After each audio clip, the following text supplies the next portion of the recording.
and they can't remember their own daughter. Because the brain is hardwired to music. This is why I began to integrate music into every single one of my courses.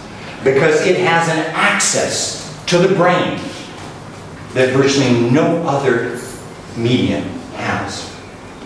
So we're going to have a dialogic session on the music of science and the science of music. He's now become one of the top jazz pianists in the world because he's bringing together the arts and the sciences. This is a challenge. I think we do a disservice, no matter what field we're teaching in, if we don't bring in other dimensions, other perspectives, other interpretations, because they will enrich the dialogue. You know, two students had the same poem.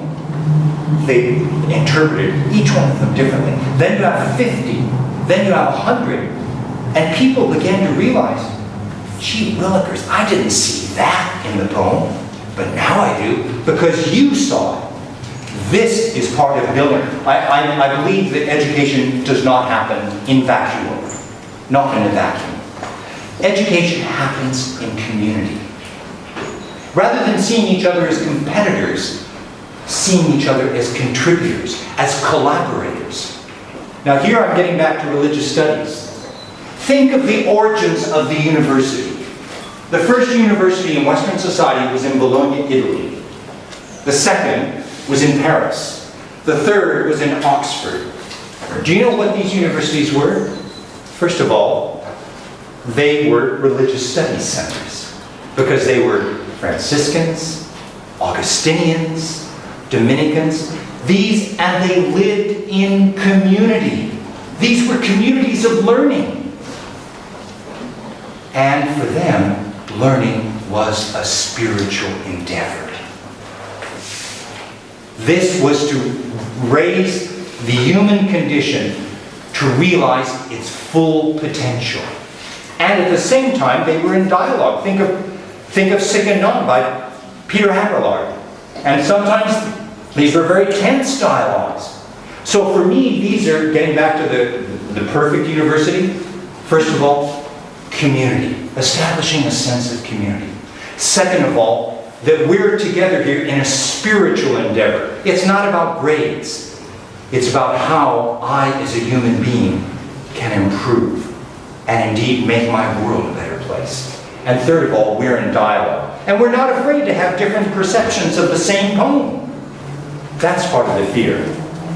Now, I'm going to reference another, because I did religious studies. There's no way you can be a religious studies scholar and not come to terms with the German contribution. Do any of you know a theologian by the name of Rudolf Bultmann? Have you ever heard of Bultmann? Bultmann wrote a book translated into English as Demythologizing Jesus. I believe that's what we have to do with education. We must demythologize. And as soon as we demythologize, you deal with the fear. You don't see the quiz, the midterm, the final, the essay as bigger than life and psych yourself out. And do you know what it's like for a student to realize that they are on the same level in some senses, in the human sense, which counts the most, as the Prime Minister? That's demythologizing. I can't, and I purposely, I believe poetry, just like music, they are disciplines in themselves, but they're also ways of learning. They are avenues, they are approaches. So, when I first introduced poetry into my classes, and then we actually sat down and met with the poets, which is an incredible experience, their first reaction was, I don't know anything about poetry. I can't write poetry. What can I say to a poet? Well, and then they would, in a stream of consciousness vein, write it. So far, I have had 25 of the greatest living poets of North America.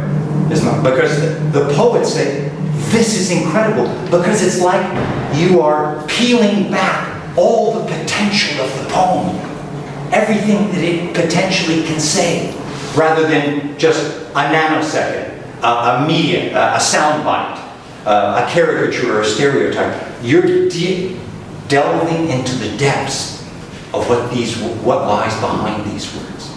Anyway, I'm going on and on here. We need more questions. Or maybe you need to, why don't you all stand up and just exercise yourself. It's hot. Is there any way we can do something about the sun that is beating down on the people in that row? Because you must be baking there.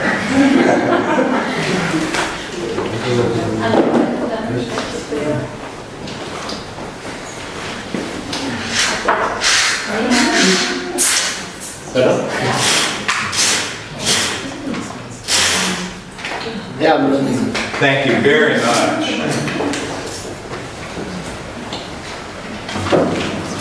Now, talk about challenges.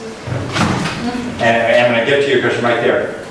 You see, the challenge is, why sit in the sun baking like that? Why not say, Professor, we need something done about this? That's the challenge. To have your own voice in your education. And you have a question.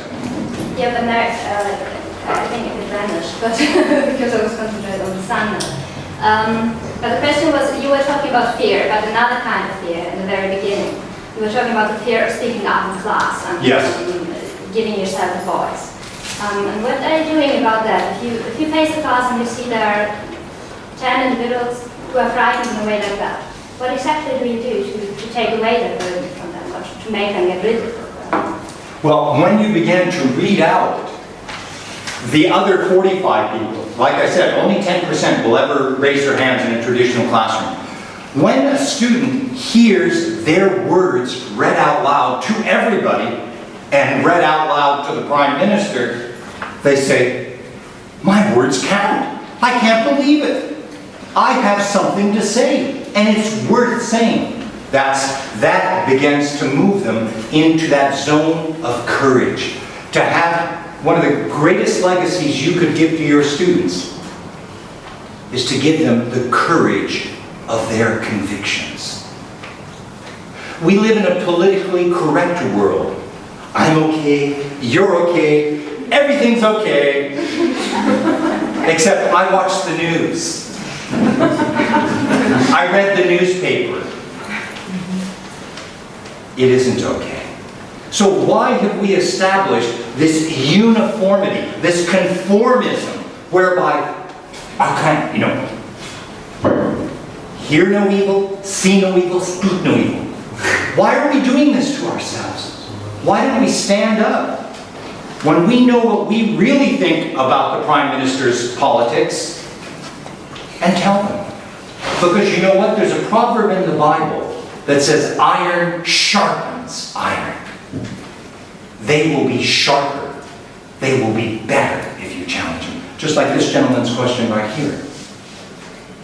Is that working for every student? Because I learned that people are different and that they need different kinds of attention and different kinds of possibilities. And what else do you do?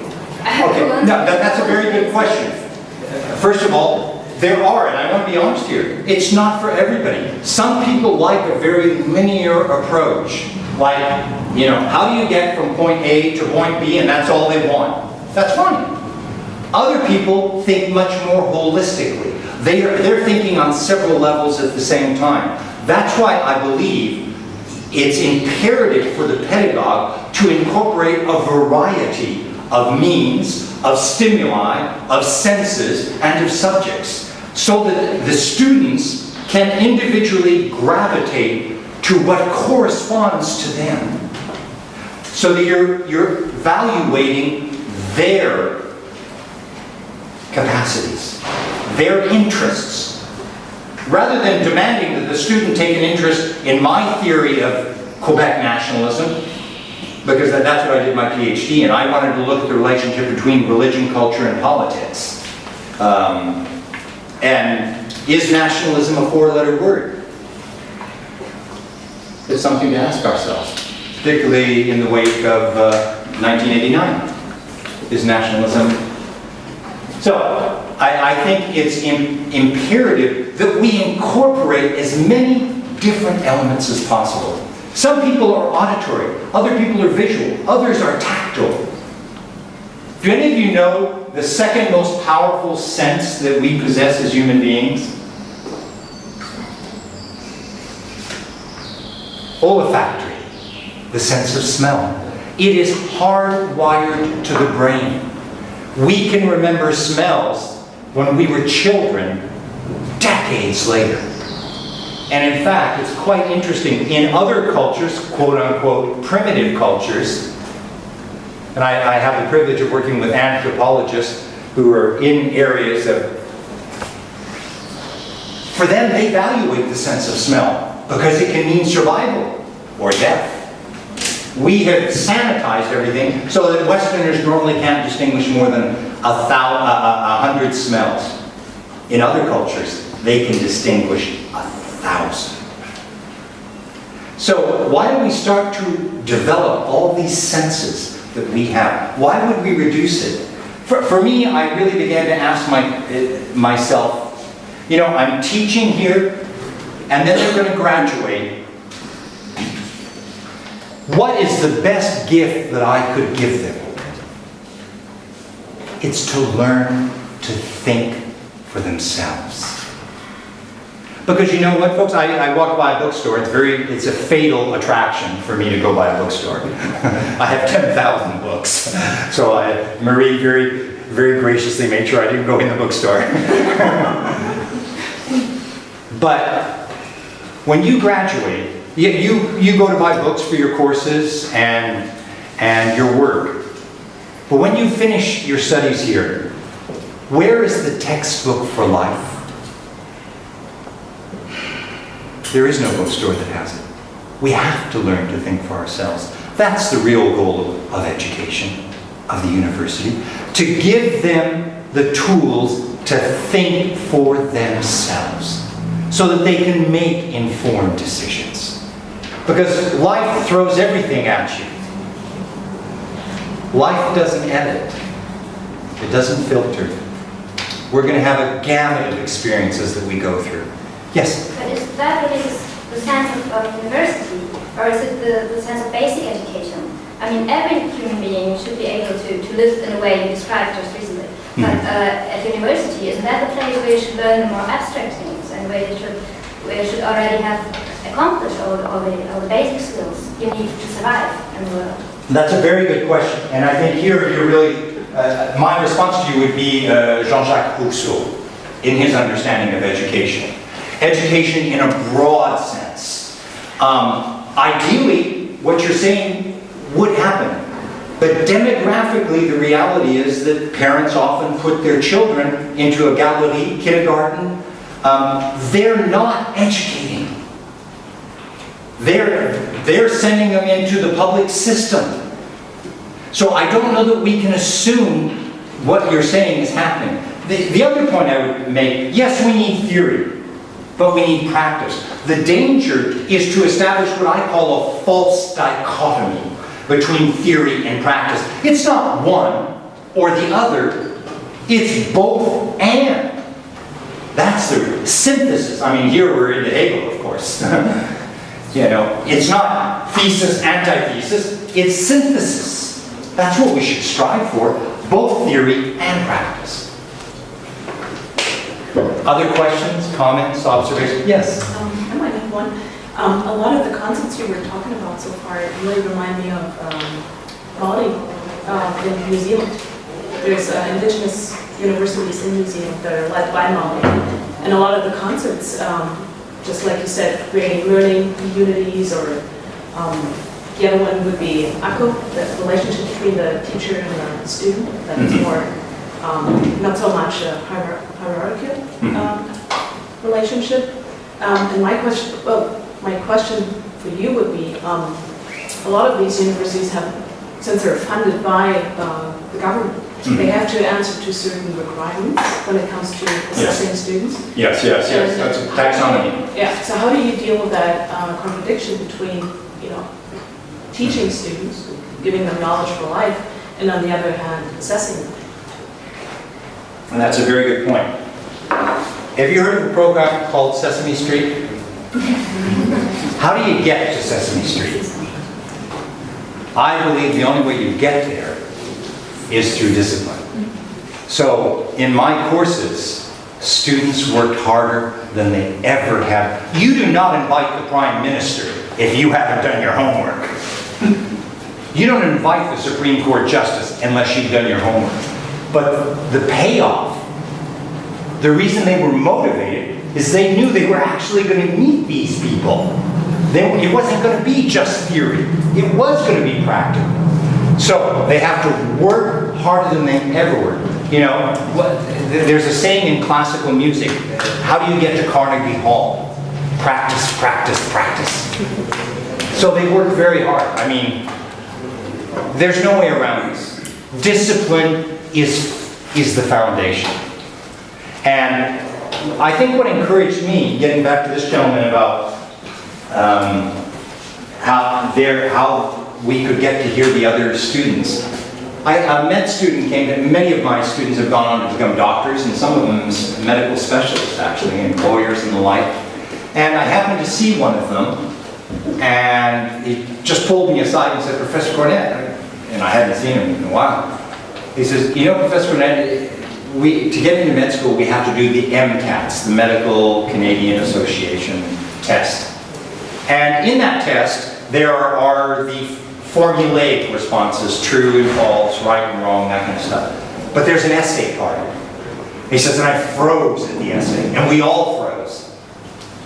And then I went back to your classroom, and I just went into stream of consciousness, and I just wrote like that. He got in, he's become a specialist. So that's the real, the test. How do you assess? Life. That's the real test. That this has worked in their life. As I mentioned, I just was teaching with the Samson Cree. For them, there has to be, it's got to make a difference in their life. That's what education is for, in the native perspective of the people I worked with. And I'm going back to work with the Samson Cree in the fall as well. It was an amazing experience working with them because they always keep you realistic. Okay, you've got your theory. Now tell me, what difference will this make? So they keep you honest. And that's where I believe the assessment comes in, is when you actually see the people are making it into med school, into law school, because they're taking this dialogic approach and applying it to their fields. Does that respond to you? Maybe you have another question. Well, go on. To answer partly. Go on. There's no doubt about it that it really, it works perfectly, and I've seen it in indigenous communities in the States as well as in New Zealand. Mm-hmm. But it's more the structural ligaments that I guess I'm trying to get at. Okay. Like how does it? That? The methodology? Well, it's not so much the pedagogy of the methodology, but more the requirements that are given by the government. If you want to get money for funding these programs, you need to adhere to certain requirements, and that includes assessing in a more traditional way. Well, you do have to give grades. Now, when I said discipline, and I want to be brutally honest with you here, I believe life is about showing up, and showing up on time, keeping your commitments, the terms of commitment. In my classes, if you were late, and late was anything more than 3 minutes, you automatically lost 3% of the grade. If you were absent, you automatically lost 5% of the grade, and an absence is 10 minutes or more. So the very first thing I tell them, if you can't take the heat, get out of the kitchen. Because this is going to be the university equivalent of Survivor. No, I mean that. Because you do not invite people like the Prime Minister unless people are going to show up on time and done their work. You just can't do it. So that was the real test. And actually I learned this from musicians. Musicians, if they do not show up for their gig on time, they're finished. Their rep is over. And in other careers and jobs and employment, it's like that too. So why don't we establish that as a ground rule, that you show up on time and you show up to work. Now, you're going to find this crazy, but another rule, another assessment, I had to deal with cell phones and texting.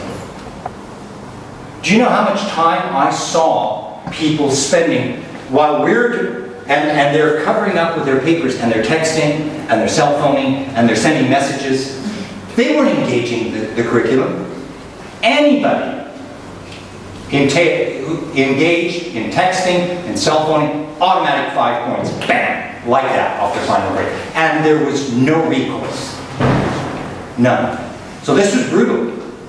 So I would often have people drop out because in the Canadian system you have 2 weeks to determine if you're going to stay in or stay out. So I lost a lot of people, but I'd rather lose them at the beginning than them think that they're coming in and this is going to be easy. It ain't.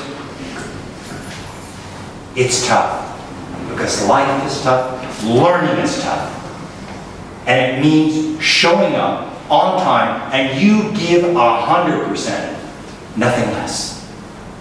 That is communicated in no uncertain terms. Now that's tough.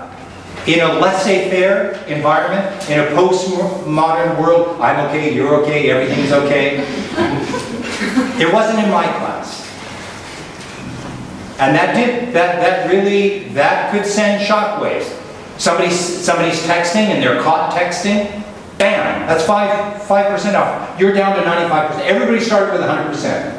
You cell phone, 5%. You're down to 95. You walked in late, now you're down to 90. And it just went. The money meter was running because that's the way life is. So I wanted to communicate that very practically, loud and clear. So that's part of the test case. Yes? So you created a certain fear in your own classroom. But No. fear is the thing that... It was always written out at the very beginning, and that's the first thing that was communicated. But let's say somebody missed the bus, not your fault, and then, oh my God, I'm going to be taken like 10 points off. Being afraid of you. But that's not really company. What the aim was. I remember what one student, an American student, told me. I've never forgotten this. What I learned at this university is how to cut corners and get an A. And, they say for every invention, there's contravention. One reason I moved away from the traditional, now I don't know if this is an issue here, but it is an issue in North American universities. Plagiarism. And I mean, it's a serious issue. Harvard has just been called on this. What is Plagiarism. And then you take the essay of someone else and you present it as your own. You change it, cut and paste. Cut and paste. So when somebody's writing, they're writing in their own handwriting, and they're writing in stream of consciousness vein. There's no way they can plagiarize. And you know what, folks? Handwriting is the signature of the soul. I knew everybody. I knew their name. I knew their handwriting. So this became a dialogue. This became a relationship. If you see Alain Soubonson's film, there are people I'm in contact still. It's been 15, 20 years. And I actually know. I know them as people, not as numbers. Yes, sir. But what about that gap between wanting to create a room free of fear on the one hand, and on the other hand, like making this great expectation of, okay, you're not here, you get shot. Okay. No, you didn't get shot. You get 5 points less. 5 points less. In the society, Okay. points are very important. Yeah, fair enough. Let me respond in a musical with a music analogy.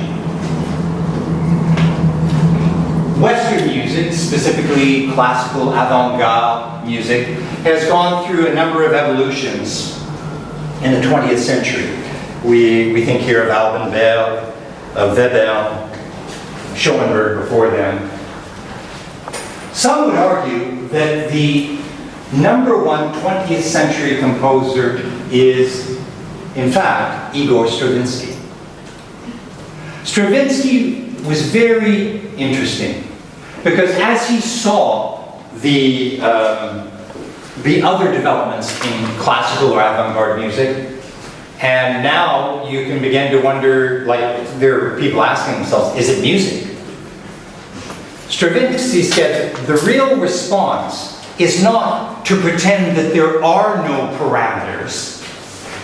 Creation means establishing those parameters clearly and then working within them. Not surprisingly, he loved chess. He was absolutely obsessed with playing chess. So I believe the key here is not to pretend that there are no boundaries. There are. Mortality is the ultimate boundary.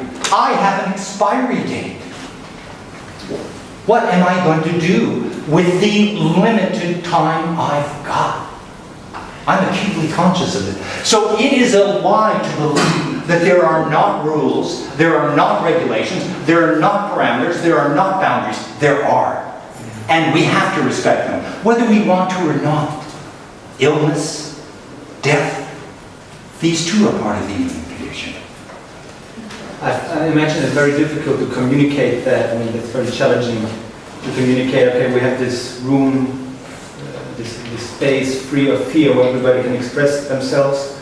And on the other hand, having this, I don't know, find a better word, maybe rigid or very extreme it's tough. Pressure. It's tough. It's tough. I wonder how one can actively, in the process of teaching, bring them together. Well, my course I would probably, if I was a student, I would probably receive this as a, like two different messages that are opposing each other, and I wouldn't not know how to work with that. You know? That's because, again, I believe we must deal with what I call false dichotomies. Discipline and creativity are not opposites. One of the most disciplined people in music was Stravinsky. Have you ever looked at his manuscripts? How many times he would work over the music to get what he wanted? So I think we have to be careful of creating two opposites, discipline here and creativity there. I have the privilege of working with some of the foremost artists in Canada. And I can tell you, they're also among the most disciplined people I've ever met. You know, it's an illusion to think that the artist has some sort of, divine inspiration, some sort of liver quiver, and they create. Have you ever been in an artist studio? When I go into an artist studio, it's very much like going into a scientist's laboratory. They are conducting experiments. And they've set themselves a problem that they want to solve plastically, just like the scientist wants to solve, perhaps biologically. So I think, again, it's not one or the other. It's both and. But that doesn't mean it isn't tough. Oui. In English. In English. You are speaking that the university is a place for creativity, for wake up the spirit of students and things like that. And on the other side, there is so this note system. Do you really think that we should keep this note system, this point system in the university? The grades? There are some universities in North America that have gotten rid of them. It's either pass or fail. Some very good universities. So obviously this is up for debate. Now you said something at the beginning that I should respond to too, but now it escapes me. What did you say at the very beginning? Que l'université est un lieu de création et de réveil des esprits. Yeah, it is not a place of creativity. Do you folks see a lot of creativity happening in the university? I didn't. Do Do you see a lot of creativity happening in the gymnasium, in the high schools? What we need to, when you go out to become teachers, to become professors, you would make the world a better place if your classroom became a creative space. Already, you'd be making an invaluable contribution. Because I never had that. I never had it in elementary school, I never had it in high school, and I never had it in university. So when I became a professor, I said, I want to do what I always dreamt of and never had the chance. Yes?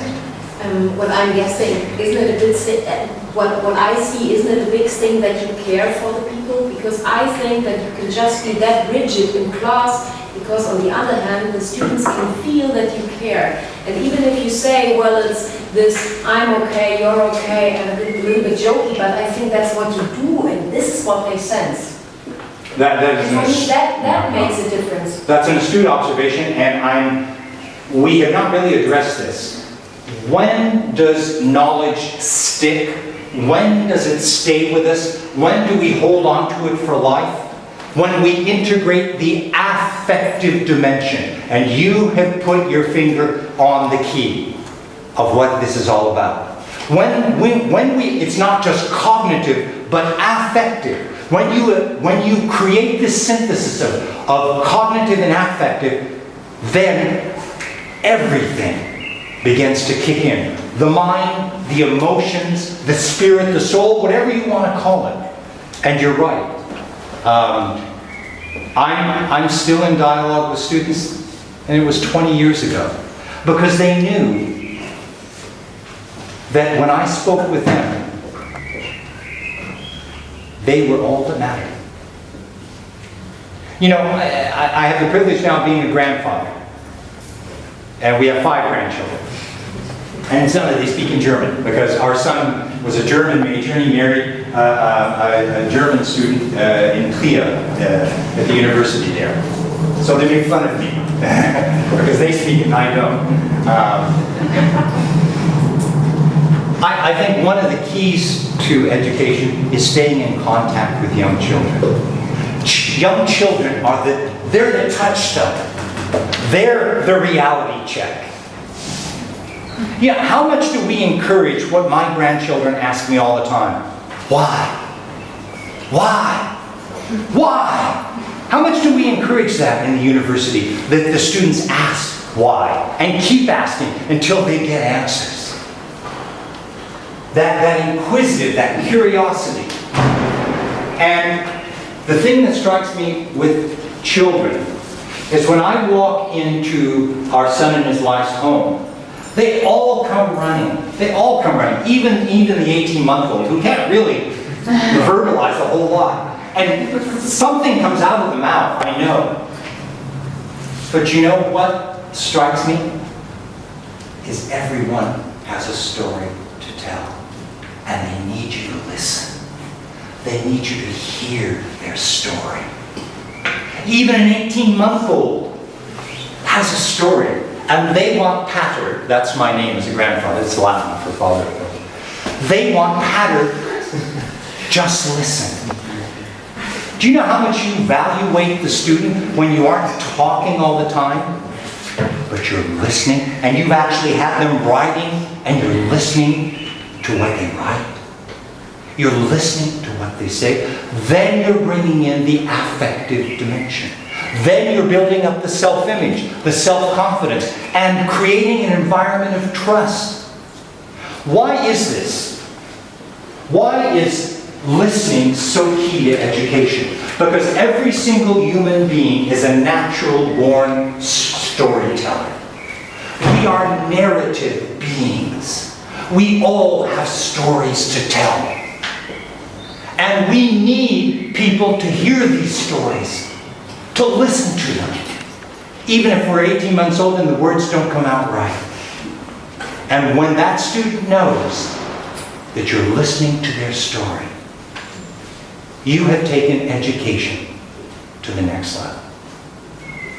Yes, sir. Let me try to build a bridge for this gap. The point of difference I see between fear-producing settings, like Pink Floyd or Dark Sarcasm in the classroom, you know, and your position is to take someone's motivation serious. And the point of difference is the commitment between a scholar, a teacher, and a student. Without this serious commitment, there is fear and it's totalitarianism in the classroom.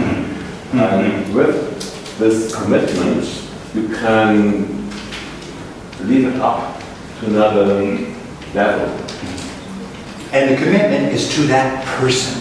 Yes. As a human being. As a human being. Not as somebody who's going to get a grade. Yeah.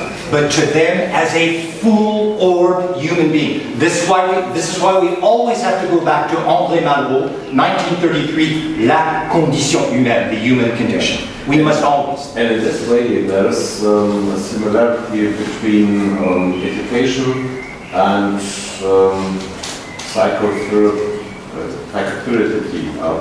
psychoanalytical schools. Very, very good point. And this gets back to what Britta said. Why did I change Britta? When you have a 21-year-old who's like this because of bulimia or anorexia, when you have a 19-year-old who is declared clinically depressed, Houston, we got a problem. And I've got to do something about it. I used to send them up to student services, and then they would say, well, they didn't have more than 5 minutes for me. And they gave me a prescription. Now, I do know that working with psychiatrists, that yes, there are medical dimensions and pharmaceutical, but it begins with exactly what you're putting your finger on there. That it becomes